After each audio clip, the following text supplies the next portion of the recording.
Alright, let's talk filters. How we're hooking stuff up here. First of all, what I got is a 800 gallons per hour village pump. It's got a float valve in it so it doesn't burn up if the water goes low. Make a long story short, I'm rigging this up to where I can pipe this to this small pipe here. That's just sticking in there for... So what I have to do is I have to take and glue this in here. Well, not that actual piece, but then I got to put one of these little plastic shark tooth elbows on there. This whole piece will come off for now.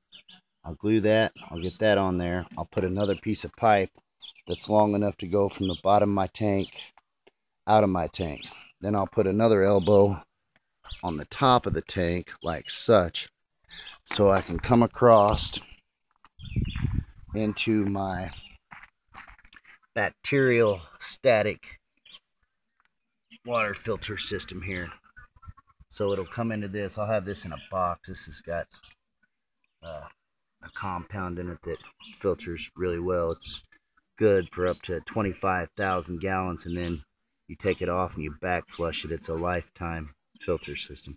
So I'll have this, and then I got to pipe this bottom piece out to a garden hose. So I got to get a fitting to go from this to a garden hose. I was going to use another filter system, but after reading, this is a pretty good filter. I think it'll do the trick. And like I said, if I need to filter more, I can do it in the house. So as far as this thing, let me show you what I got going on in this. This is my initial catch off of my gutter, which I have this thing here. It's on the gutter. It's on there permanently, and I can just clean that off. It'll be on my rain catch system. Now on this deal here,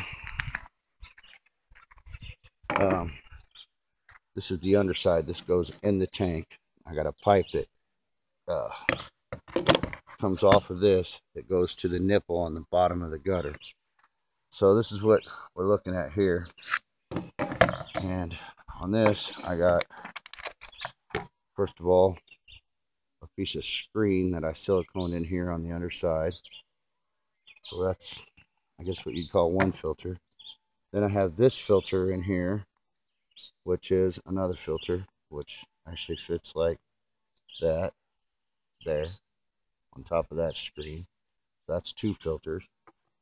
Then I got a square,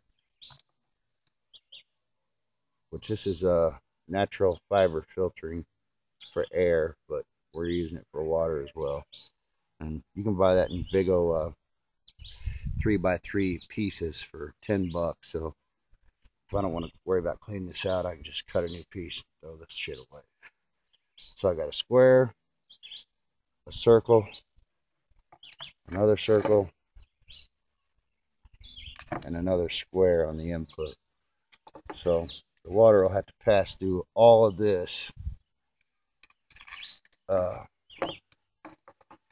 before it ever hits the water tank, the water that I catch, including that screen up there. So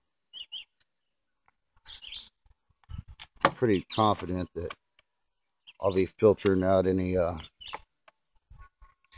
anything major as far as tree particles and stuff like that. Plus I got actual gutter covering that goes over this screen to keep acorns and bigger stuff out of there. So you know, you just got to worry about the little stuff that gets on this. And plus we're going to be treating this tank with shock treatment for swimming pool and chlorine as well. It's just like they do in the city, except I'm not putting fluoride in there. I have fake teeth, so don't need no fluoride. It's in the toothpaste that I use.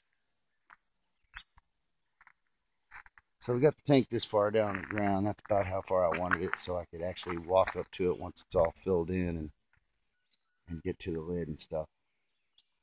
So what I'm getting ready to do now is start cutting down some of this foam, stock foam, and getting around down inside of it to help insulate it from freezing.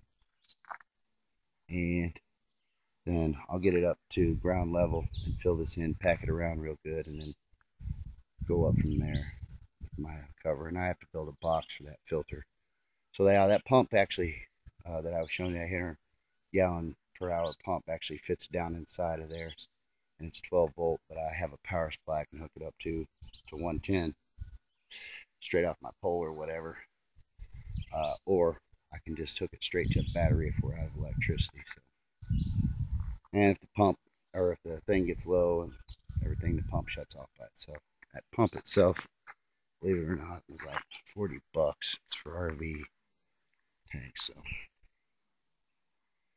I like to got that a little bit deeper, but we hit bedrock down there, or big rock, or whatever you want to call it. Same thing happened over there with my tank. It's kind of in a line with it, so be some giant rock. At least I know some mudsliding. I'll wash my stuff off the hillside, knowing that there's big rock in there like that. Now I just got to figure out all my fittings I need to get and go get them. And I think we're going to work on getting this foam in here today and go to the store later. I'm dealing with like your rainwater catch and stuff, you know, you get little stuff on there. That's what I'm trying to filter with all those filters, just pollen and, you know, bird feathers, bird shit.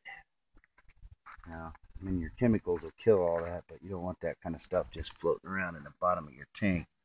Moth, you know, stuff like that. Which there's stuff in your city water, and they filter it.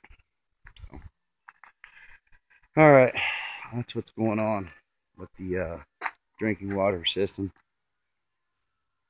That's like a $150 filter system right there. I got it at a thrift store for $5. Actually, I got another one here that I was gonna make a light system with, and I may still do that after the fact. Outside, you know, I may put one of the UV lights in here and let the water pass through it before I put it in my containers or whatever, but I ain't so worried about that now. I'm just trying to get this stuff done. So, all right.